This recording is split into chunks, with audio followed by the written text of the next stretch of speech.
All right, this is Steve with Macro and Cheese. My guest today is Kevin Gosztola. Let me tell you real quickly a little bit about Kevin before we dive into this. Kevin is a guy who I was able to really get to know his work after having worked with Jordan Chariton on an interview regarding the state of Julian Assange. And it's quite a sad and awful tale of US empire and the vassals that support it and the levels at which they will go to prevent information from making it out to the public. And so I've been really frustrated. There's a genocide in Gaza right now, and we can't even get legitimate information about that. We've got a presidential election where people are trying to tell us to not pay attention to this genocide, but divert our eyes elsewhere. And Julian Assange, they're trying to send him to the United States to stand trial, where the US is barely willing to even consider saying they won't give him the death penalty.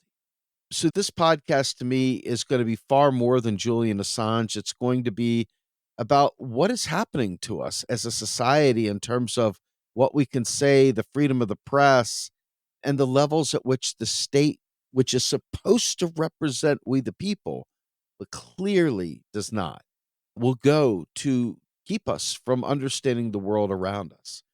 So let me introduce Kevin. Kevin is a journalist. He is a press freedom advocate and the author of Guilty of Journalism, the political case against Julian Assange from Censored Press and Seven Stories Press.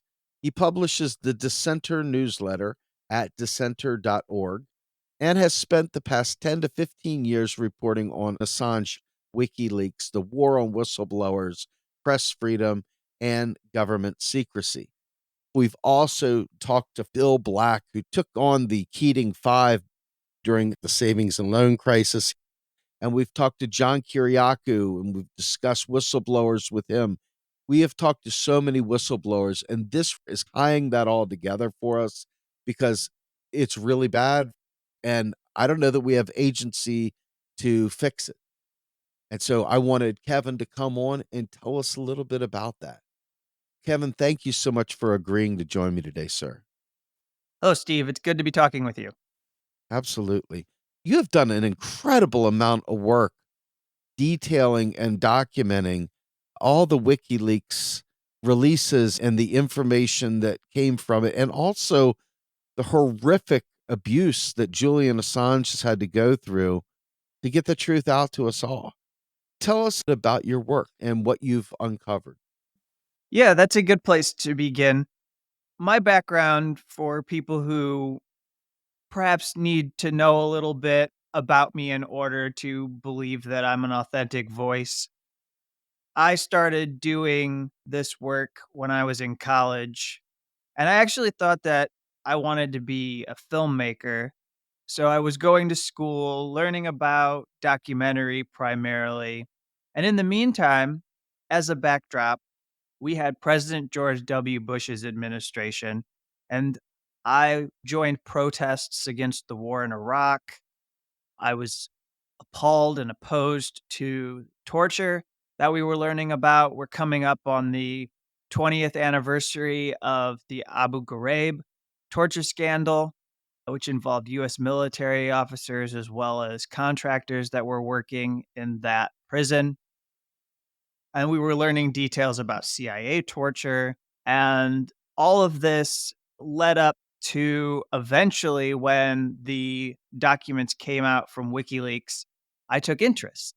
And to refresh everyone's memory, and also for those who maybe don't have an idea of what WikiLeaks published, in 2010 and 2011, we saw documents on the Afghanistan war and Iraq war.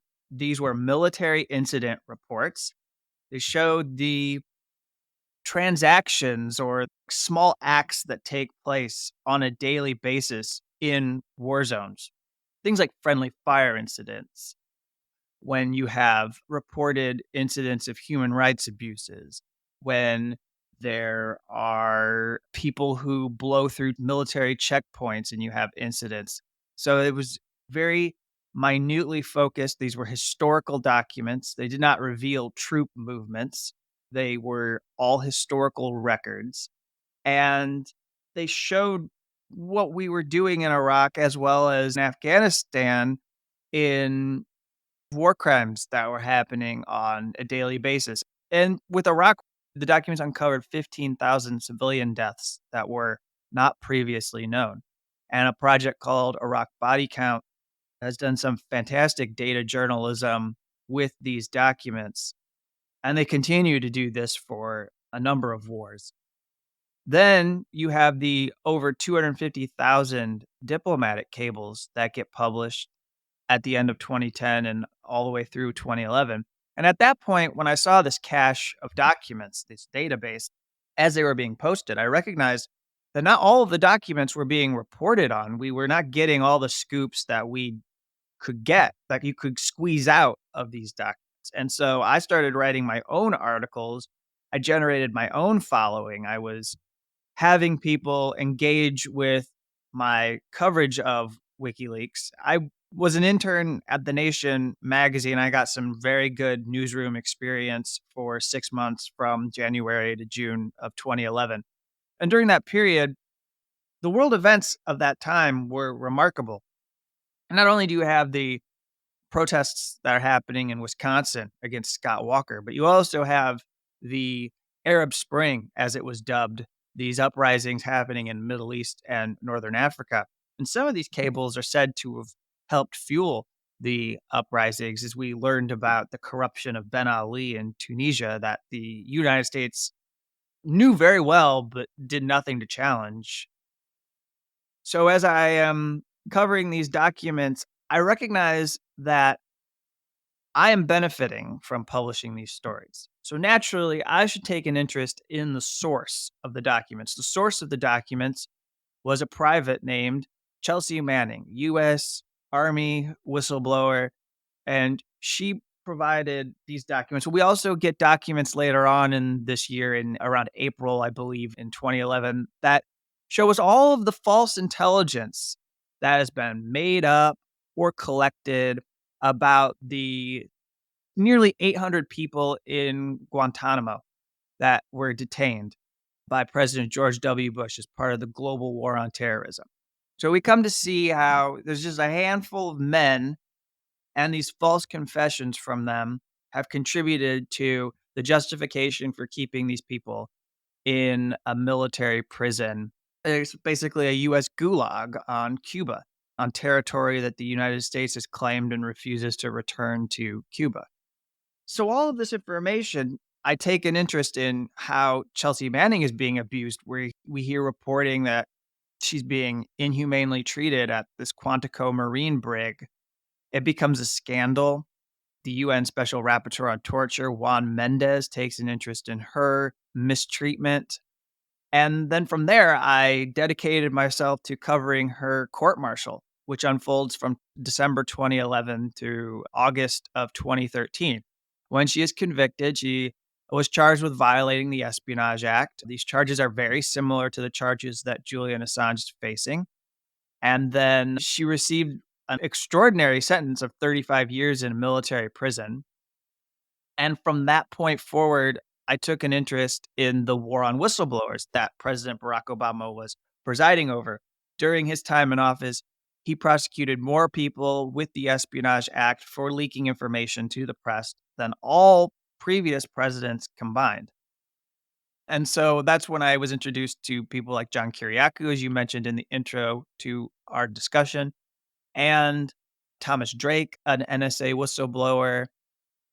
And mind you, when we do the trial, when the trial unfolds, that's when NSA whistleblower Edward Snowden comes forward. So now we have all these documents about NSA mass surveillance to go along with the hundreds of thousands of documents from WikiLeaks that Chelsea Manning provided. Hmm. This is how I really became engaged with this issue. It's incredible. You're making me have flashbacks bringing up some of these names. I was on a panel discussion with Chelsea Manning. I can't believe I'm sitting here with Chelsea Manning. It was just one of those weird things because what she did was so important. It was so vital and so often forgotten, the absolute risk that people take. in blowing that whistle. The other person I mentioned, Bill Black, calls himself a serial whistleblower. John Kiriakou went through the ringer the hard way coming out of the CIA.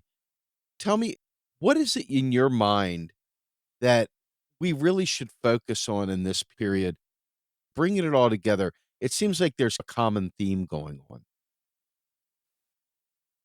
Let me begin just because you mentioned to me that you spend a lot of time on economic issues. So I think sometimes while we need to focus on what Julian Assange is doing, we also should realize that whistleblowers, or in this case, Julian Assange is not a whistleblower. Sometimes I think he inappropriately is described as a whistleblower because of, we can get into it if you would like, but he performed the role of a publisher or he is a journalist.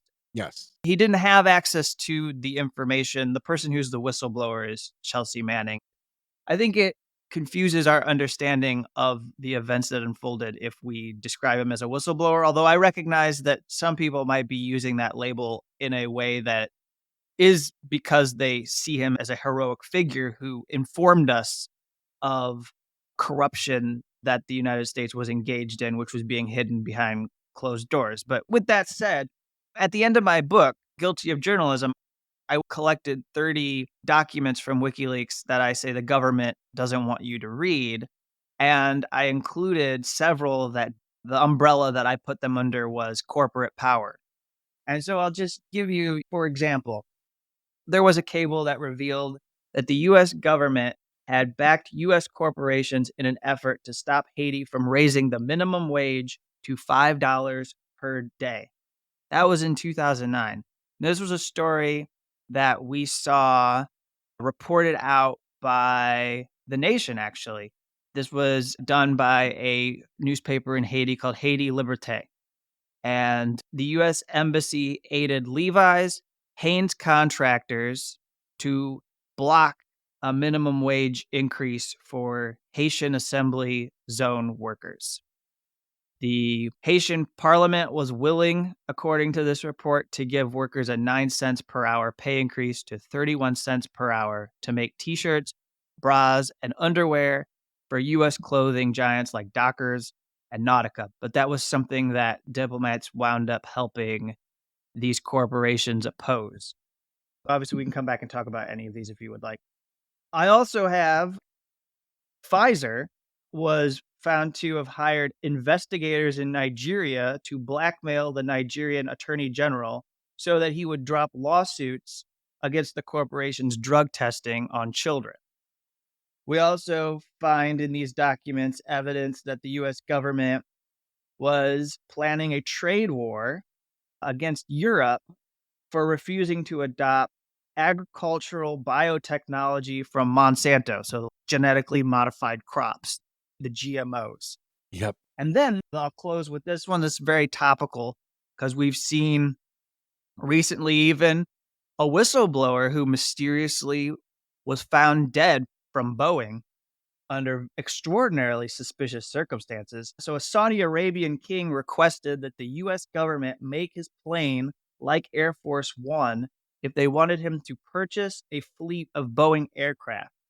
US authorized the upgrade. So, we see in these cables that US diplomats are acting as salespeople for Boeing. And not only that, they are also trying to help Boeing beat their competitor, Airbus, by securing contracts with foreign governments.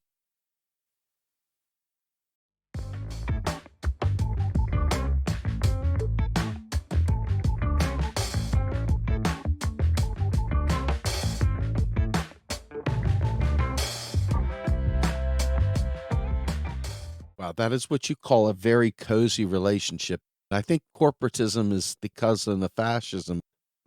That is terrifying. You made a great distinction. You were making the distinction between a publisher and a whistleblower, and I instantly saw my error. But I think it's worth exploring because we're dealing with two things: freedom of the press and actual whistleblowers, people taking the courageous step of exposing corruption and lies that the public should be aware of. And both of them are public services. Can you break down that difference a little bit better? I think it's worth discussing. Right. So journalism can be courageous, but I don't think you would disagree with me that if you are working inside of a government agency or a corporation and you reveal information, you're taking on more risk than the journalist who would publish that information and reveal these truths to the public. But the reason why Julian Assange often gets described as a whistleblower and why I am leery of allowing that to happen and why I begin my book by saying Julian Assange is a journalist. I think it is so important. I can somewhat understand where press freedom groups are coming from. I'm glad that they have spoken up in defense of Julian Assange, but I do not fully agree with them that it doesn't matter whether you think Julian Assange is a journalist or not. The fact is, he engaged in the acts of journalism, and those are supposed to be protected under the First Amendment. The problem with that is the Justice Department and their prosecutors and those who attack Julian Assange or believe that he should be prosecuted are denying him this journalist label deliberately to make it harder for his legal team and all of us who recognize this injustice to stand up for him. Because if he's not a journalist, then why should he be protected from this prosecution? It opens the door to debate about the allegations that are being leveled against him. But if you see what he's being accused of doing as standard news gathering activities, as I do, then it becomes more difficult for the Justice Department to defend their case, their political case. And so part of the history and part of what has dogged Julian Assange and made it difficult for WikiLeaks to do their work is that media partners that were granted access to information turned against Julian Assange and WikiLeaks because of something they didn't like between them and the relationship. And also, the New York Times very deliberately presented itself as above Julian Assange. And they refused to see Julian Assange as a partner on the documents. They treated him more like a information broker or a source. They actually say that he's a source, he's not someone we're working with. So he's never seen as an equal. And that's apparent too when we look at one of the more shameful pieces that were published during the time that WikiLeaks were publishing these documents from Chelsea Manning. We had executive editor Bill Keller going on about all of the quirks of Julian Assange, like he has smelly socks. He's describing Julian Assange like he's some kind of a bag lady. It was extraordinarily disrespectful. And it fed into the demonization of Assange and WikiLeaks at a time when the US was ramping up an investigation and mounting this war on WikiLeaks that has unfolded over the last 10 to 15 years at this point. And so by doing this dance where the New York Times says that Julian Assange is a source and not a journalist or a media organization like the New York Times, they believe that they are somehow protecting themselves, but they're actually not doing anything that would stop a Justice Department from prosecuting them for publishing this kind of information. Which is just to say that look forward to 2025.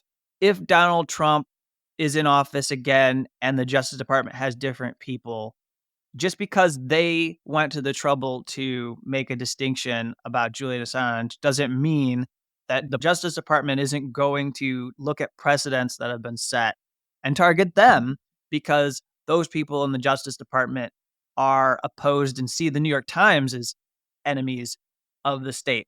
So there's a lot of complexity here, and I might have lost a few people who are listening to me, but it's a swirl going around and around.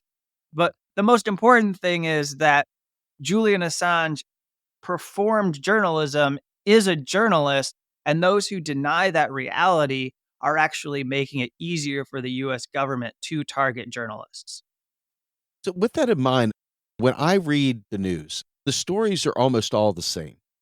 And they're almost always told from the position of glorifying the government.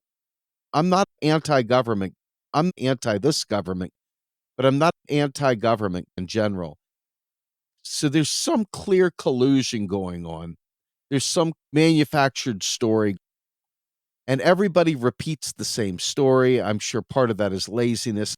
Not everybody can research every story, but there's just way too much cohesion.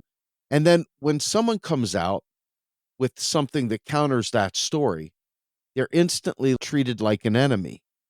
In this case, we have gotten so far away from actual freedom of the press that I don't think we'd know what to do with freedom of the press. What is your take on the state of the freedom of the press right now? I would say to you that we have reached a dangerous moment where the Justice Department is taking it upon themselves to decide who is and who is not a journalist, or who is and who is not deserving of protection under the First Amendment. And after they make that arbitrary calculus, they then proceed to go forward with prosecuting these individuals. And I'll give you an example. It's not just limited to Julian Assange. There is an individual in Florida who was recently indicted during the past 2 months. His name is Timothy Burke, and he is being prosecuted by the Economic Crimes Division of the Justice Department. And they say in the indictment against him that he was scouring the internet, which, by the way, stands out to me as something remarkable because that's what I do all the time. Anybody who does this work that is online journalism sits around on the internet and scours it looking for interesting developments or something that people didn't see, a document, maybe it's a video clip that has been hiding that hasn't gotten a lot of views. And if I see something that I can get access to, whatever it is a video feed, audio, or whatever, and share it with people, and it makes news and garners a lot of attention, I feel like I've done my job. So Timothy Burke was able to, through access that he was granted, he didn't do any hacking, although that's what he's been accused of. He was able to find an unencrypted feed that contained an unedited interview between Tucker Carlson and Kanye West. And this interview was seen by tens of millions of people because these clips that got posted by Timothy Burke, we find that Fox News and Tucker Carlson were trying to help Kanye not seem like he has a lot of mental illness and also that he's an anti Semite. And it was incredible to see these clips. Fox News got angry. They turned to the Justice Department. And it wasn't long after that the FBI raided this individual's home, raided this journalist's home. Timothy Burke is now facing serious charges, and also the possibility that all of the equipment from his newsroom, his home newsroom, these laptops that he has computers, hard drives, anything on it, all of the reporter's notes, or any databases or archives of material that he has collected from, let's say, sources or the videos that he's done. He's a video guy. Timothy Burke worked at Deadspin. He was with Gawker. He collected videos for these publications. So if the US Justice Department wins their case, all of these pieces of equipment can be seized and confiscated. They become the property of the US government. Back to your original question, how does this feed into the general state of freedom of the press? We are seeing this from the federal government on down to the county or city level. We had a very disturbing episode happen in Kansas. It was towards the end of last year. There was a 97, 98-year-old founder, co-founder of a newspaper called the Marion County Record. Their newsroom was raided by some cops who were upset by, I believe it was a story that the publication was working on. She wound up dying the next day. even though she was in perfect health because she was so traumatized by this raid.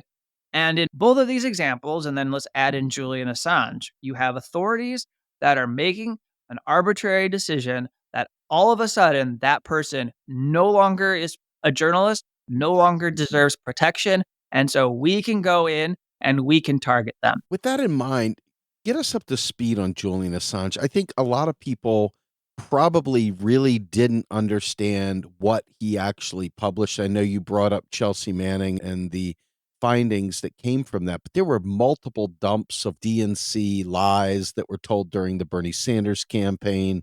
There was tons of information that WikiLeaks thankfully brought to our attention. I think the world will never be the same after a lot of the revelations that came from that. But can you take us through that timeline? Yeah. So the documents that Julian Assange has been charged for publishing are only documents that Chelsea Manning provided to WikiLeaks.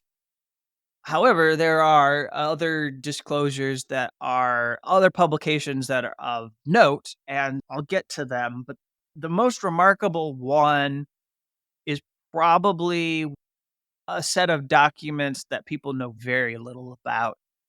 And that set is known as Vault 7, and they were published in 2017. And these were documents about the CIA's cyber warfare or their hacking capabilities. This is a power that we never had a democratic debate about.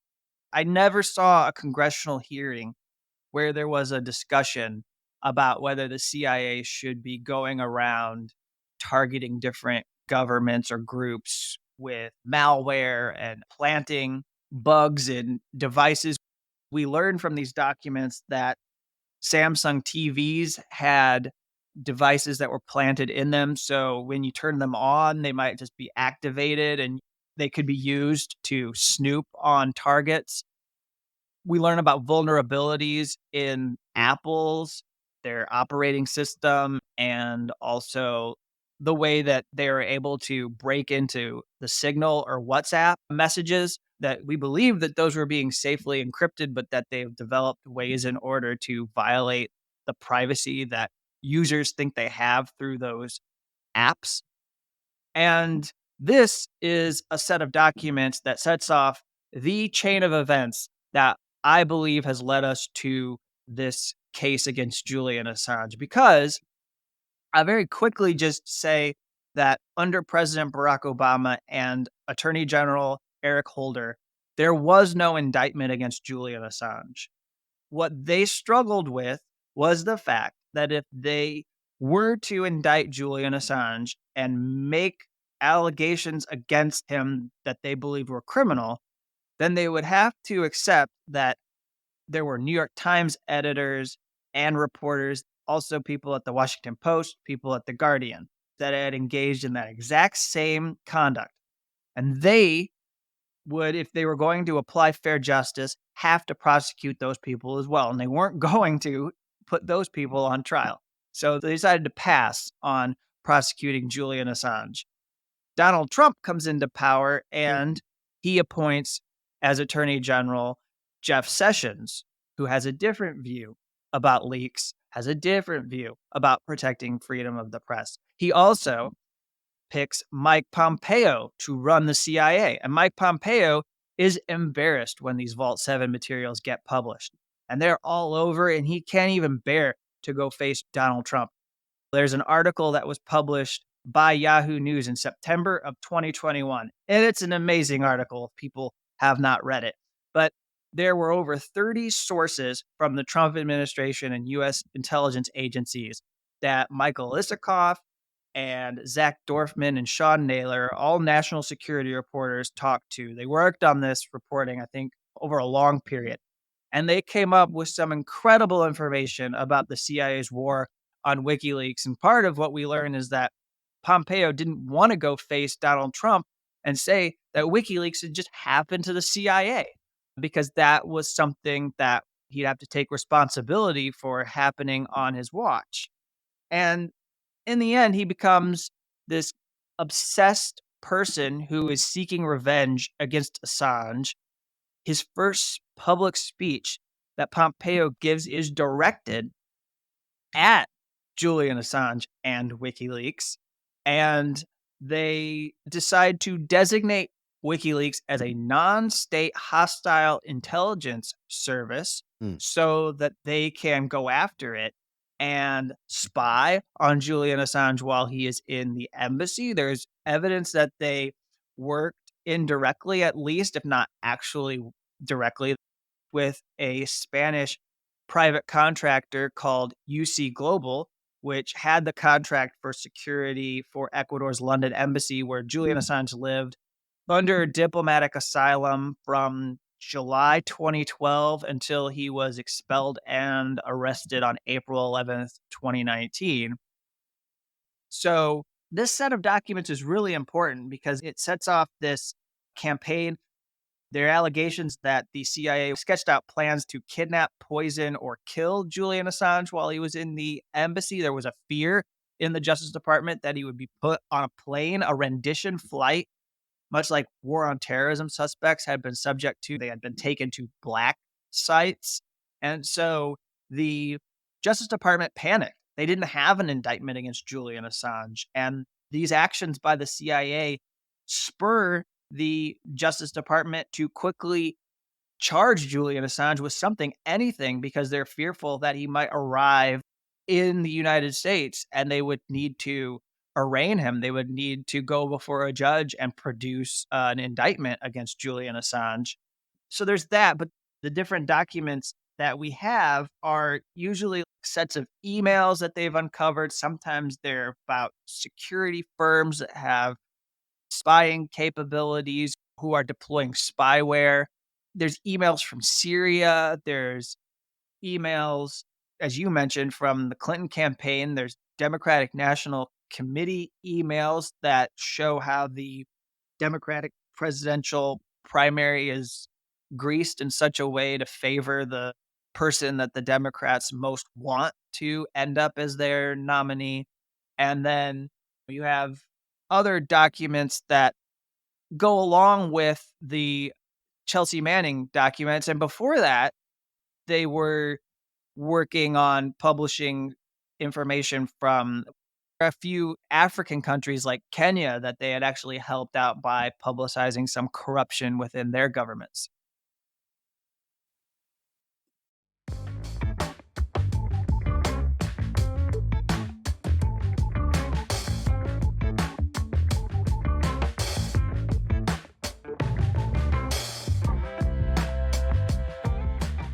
Over the last several months, he's been in Belmarsh in UK. For years, he has been in horrible conditions, inhumane conditions that we wouldn't do to a serial killer, quite frankly. And have we gotten to where he's been extradited? Are they still trying to have that 2-week window of figuring out whether or not the US will guarantee he's not going to be killed? Where are we at with that extradition? And can you tell us a little bit about where he's been in Belmarsh and present? That's a good question. And just to tell you, it's hard for reporters to follow. And if it's hard for reporters to follow, it's almost impossible for the general public to keep up with all the legal machinery and what is happening on a daily basis. But Julian Assange has not been extradited. Julian Assange is unlikely to be extradited in the next few months. He could be extradited before the year is over. However, he still has the ability to pursue an appeal. As of the moment as I talk to you, he was most recently granted an opportunity to have an appeal hearing, but the problem is that the appeals court in the United Kingdom looked at the United States government and said, if you can make us a few promises about how he won't face the death penalty and about his free speech rights while he is on trial, then we will let you avoid an appeal. We won't have a full appeal hearing. And so if that happens, and it's very likely that it would happen, the last place that Julian Assange can go to prevent extradition is the European Court of Human Rights. and he can petition them. And then if they agree to take up his review, they'll hear his case. But beneath all of this, the thing that is most troubling is that Julian Assange remains in prison and he is not allowed to be out on bail.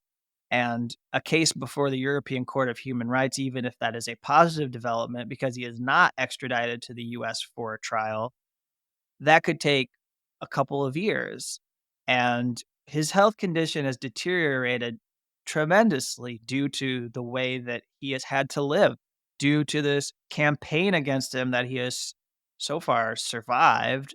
But it has meant that he has not had access to sunlight. It has meant that he has not had access to, when he was in the Ecuador embassy, he couldn't get dental care. He didn't have the kind of health care that he needed.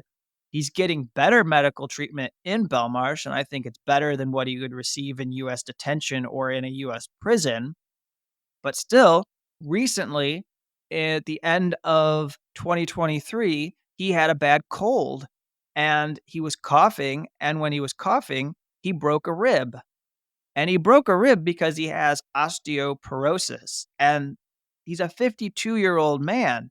But 52-year-old people don't usually have this kind of trouble, but they would if they were not being allowed access to sunlight. If they were not able to go outdoors and get recreation, if they were kept indoors, they would suffer this way. And Julian Assange has suffered immensely. This is in no way indicative of how I feel about Donald Trump, but I find it interesting that the guy who turned up the screws on Julian Assange and the conditions by which Julian Assange is not even allowed out of the jail for sunlight, while Donald Trump, who is facing all these charges, no matter how politically driven they are, and the fact that he quote unquote led the insurrection on January 6th, this concept of fair and equal treatment under the law. I know this isn't in the US, but the idea that Julian Assange, for simply publishing the works of other whistleblowers, is dealing with this while a guy who supposedly tried to overthrow the US government, he could stay out as long as he comes up with $500 million in bond money, which he'll come up with it, I'm sure, because that's the way justice works in the world. Rich people are always above the law. But I do find it quite the contradiction that we can, with a straight face, watch the guy who turned up the screws on Assange walking scot free and running for president while Julian Assange rots in a cell and waiting to find out if he's going to come back to a US where Donald Trump reemerges as president to take him on once again. The irony, the sheer absurdity of it is mind blowing.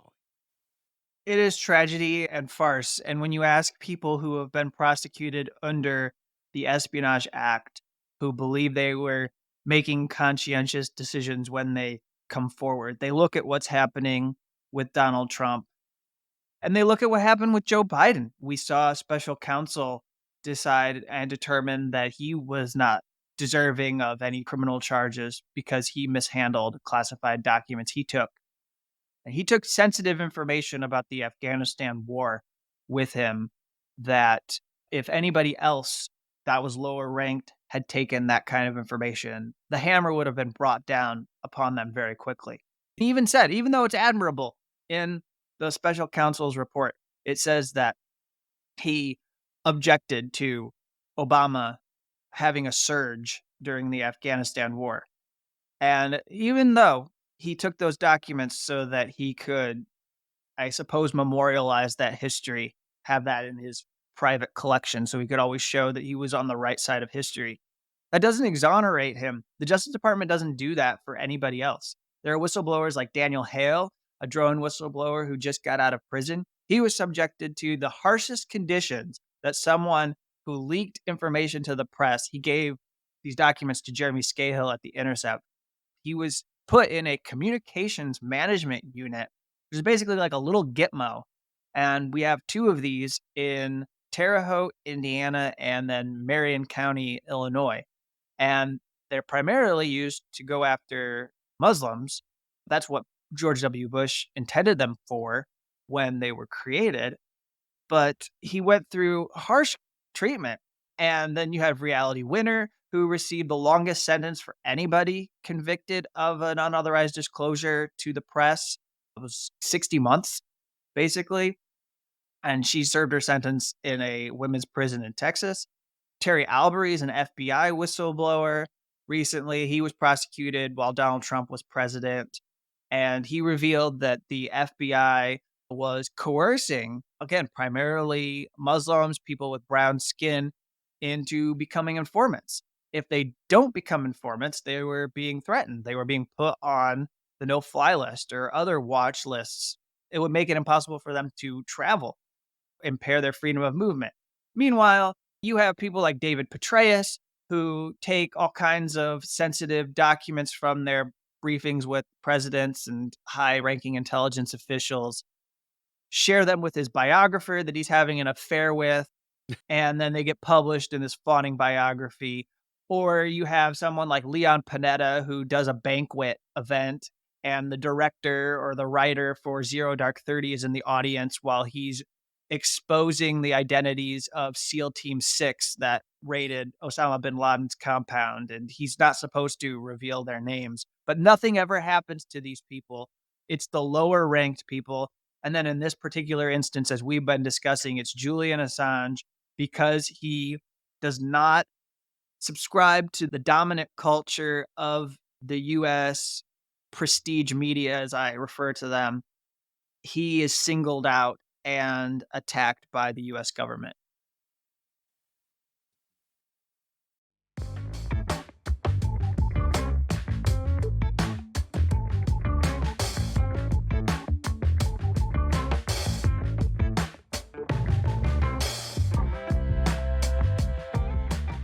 I wanna make sure that you are given the opportunity to give our listeners the most important stuff that they need to hear about this right now.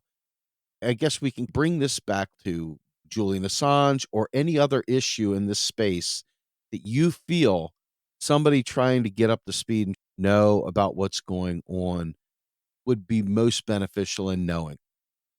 Every day I wake up asking myself what new lie I'm gonna find out. I don't wake up with excitement and enthusiasm for a new day. I wake up feeling like I've been gaslit and lied to. And that goes from watching Genocide Joe still maintain lesser evil status as he funds in the face of all kinds of resistance, the genocide in Gaza and a proxy war in Ukraine, and also trying to use Israel as a proxy to Iran. We've got so much going on now that I just feel like who's got our back? And there's no journalism to speak of. So you coming on here has been a huge deal for me. With that in mind, what is important? What do we need to know? I think the passage of time is an asset for the US government. The more that this drags on, there's more information, there are more developments. It's impossible for me to keep track of them all. It's harder and harder when I do hour-long shows like yours to fit in all the essential information, all the essential details that people need to know to fully understand this. For those people who have never heard of Julian Assange, it becomes more of a challenge to fully and comprehensively share his story and what he has survived. So I think that's intentional. I think that the passage of time is its own injustice. He has been under some form of arbitrary detention since the end of 2010, and that was recognized by a United Nations working group on arbitrary detention. At that point in 2016, he had been in Wandsworth Prison in London. He had done 550 days of house arrest in the UK, and then he lived for 4.5 years of asylum in Ecuador's London embassy, and he faced extensive surveillance during that time. So, what I would leave people with is if there's anything about what you've heard on this show that makes you care about doing something to try and stop this government from blowing a hole in our First Amendment, because that's what'll happen. If Julian Assange is put on trial, it will mean that the US government has this authority to use these laws the way that they have done to Julian Assange. And that's what makes it a presidential case. That's what makes it something that you have civil liberties, human rights, press freedom organizations from around the world, parliamentarians in European countries. You have the whole country of Australia who have stood up for Julian Assange because he's an Australian citizen. And they are aghast that the US, an ally, one of these Five Eyes countries that have access to all this US intelligence that is shared, Hmm. because Canada, New Zealand, the UK, and the United States, as well as Australia, are supposed to be this grouping. I guess they're supposed to see themselves as stewards of US empire. And so they are aghast that the US government is doing that. That this is happening under Joe Biden and it has not stopped. So I'm going to leave you with what the Assange Defense Committee is doing, what Stella Assange and his brother Gabriel Shipton are trying to do, which is to get more people on Capitol Hill engaged with this topic, with this issue, with this injustice. Because he's one of the best known political prisoners in the world right now. And every time Joe Biden opens his mouth, or one of the officials open their mouths and say that journalism is not a crime, because they're talking about Evan Gershkovich, who is detained by Vladimir Putin in Russia right now, I think they need to be reminded that they are the reason why a journalist is being kept in prison in the UK, and that they are making freedom of the press or journalism more unsafe around the world. And there's a resolution, there's a House Resolution 934 that people can go find. I'll give you a link to it so that you can share it with your listeners. And you should see who signed on to it. Who are the people who support freedom of the press in Congress and who doesn't? Because this is a very basic resolution. It says if you support freedom of the press, then you have to demand that the Justice Department drop the charges against Julian Assange. So you'll see a handful of Democrats. You'll actually see a handful of Republicans who are doing the right thing. But missing are hundreds of people in the House of Representatives who need to sign on to this, who need to get with the program and recognize that if anything they say is supposed to have meaning when they talk about rights under the Constitution, they need to stand against this case that has been leveled against Julian Assange. Let me ask you one final question. Who are some of the other people that we might wanna tell our listeners to check out? Because there's a lot more than just Julian Assange going on, and there's a lot of people doing really good work. I know a few of them, but I'm interested in who you would recommend as good sources for good information about these things. So that's always a difficult question because what I do is time consuming work. And admittedly, I probably don't have that great of a diet when it comes to going from news source to news source. But I can tell you people that I trust and the shows that I feel are doing a pretty good job of collecting information. You mentioned that you were introduced to me through Status Quo, and I'm a fan of what Jordan does day in and day out. I have a colleague named Rania Khalek who co-hosts a show called The Freedom Side on Breakthrough News with Eugene Perrier.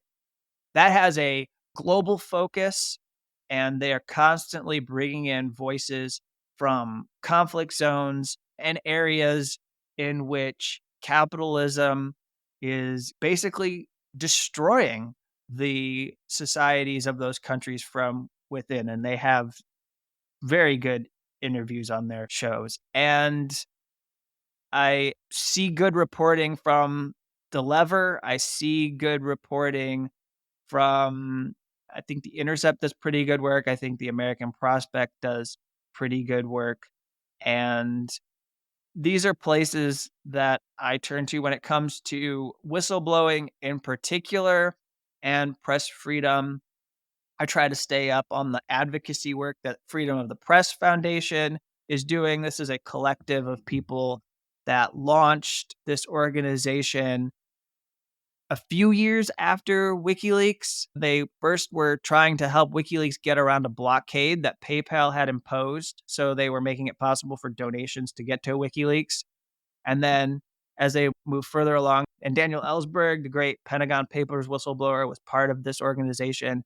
They went on and have continued to do work. Edward Snowden's on the board of this organization. They do tracking. They track state by state in the United States. They have a whole project called the US Press Freedom Tracker. So you can see where raids are happening, when journalists are subpoenaed, when there are attacks on the press, those are being documented. That's what I would say. I really appreciate it. Everybody's got a source, and my expert is better than your expert. And there's a lot of zero sum thinking out there, but people are just thirsty for truth. And with that, let me just ask you, where can we find more of your work? I know that you've got a podcast you host. I know you do other journalism, but can we find more of your work? So if you go to thedissenter.org, that's my newsletter that I post for people. And I'm regularly covering not just whistleblower and press freedom stories, but what I think are underreported whistleblower and press freedom stories. Because oftentimes we are told to support a whistleblower, or we are told that this is an attack on freedom of the press. And the US government is telling us that. And I'm not saying that we should be skeptical all the time when we're given that message, but it may not be my role to play to focus on that case. I want to go find the people like Chelsea Manning, like Terry Albury, reality winner, and others who are being ignored, horribly ignored, and deserve to have their story told, deserve to not have their sacrifice go unnoticed. And so that's what I do with the Dissenter newsletter, to cover government secrecy there as well. And I do have a podcast, and it's at the newsletter. I co host the Unauthorized Disclosure podcast, and I've been doing that for over 10 years, primarily using it as a space to dig into issues that are not just the focus of my newsletter. Fair enough. We recently had Mickey Huff of Project Censored come on here and talk about the state of the free press in 2024 and all the crazy stories that were just ignored. I don't think they ignored it. I think that's intentional. Thank you so much for joining me today. I really appreciate it, Kevin.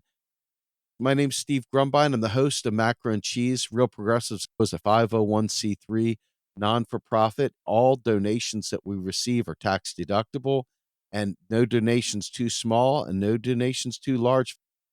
We survive by your support. If you feel like the information we're putting out there is worth your time, we would love to have you support us either by sharing our content on social media, which we simply just do not have enough help with, or a donation, which helps us keep the lights on. Thank you so much to my guests, Kevin. Thank you again to you for listening. This is Macro and Cheese, and we are out of here.